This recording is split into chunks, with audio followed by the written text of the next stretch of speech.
The book is the story about my marriage to Deborah Kanafani, who was Yasser Arafat's senior advisor and spokesman. And it's also about the women that I met along the way during my marriage to him. And it's about my own personal journey. So there's a couple of themes that go simultaneously in the book. And I am Lebanese. I was raised in New York, and I lived half with my mother, half with my father. I had sort of an eccentric upbringing, two very different environments, different parents. Went to school in New York, and then I eventually met my husband at the United Nations. He was a diplomat there. He was director of the Arab League. We ended up getting married about 8 months after we met. And I was willing to give up everything that I liked in my life, my friends, my love of art, theater, to let my life revolve around him.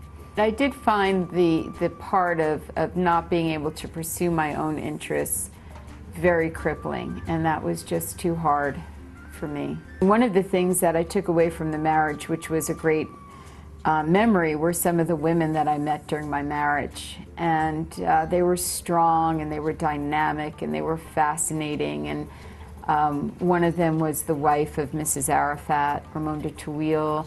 One was another woman whose husband was the Libyan ambassador to the UN, and he had resigned. They started a human rights organization, Queen Dina of Jordan. These were the women I had become friendly with, and they just had amazing stories. And after my divorce, I started to think that it would be interesting to see if they'd be willing to record their stories with me in a book. Most of the women that I interviewed were happy to have a voice, but I do have to say that they did trust me to tell their story in an accurate way. I think there was a bond because they knew I'd been part of that crowd, and they felt they could trust me. I made these women my teachers and my mentors that came forth as I found my way through this unfamiliar terrain in the Middle East, and they guided me, and I learned from them, and they told me about their own lives, and they truly became my teachers. And then eventually I came out the other side back to the familiar world with this knowledge. So even though the book started out to be a collection of interviews, it ended up being a memoir with these other women woven in and out of the book.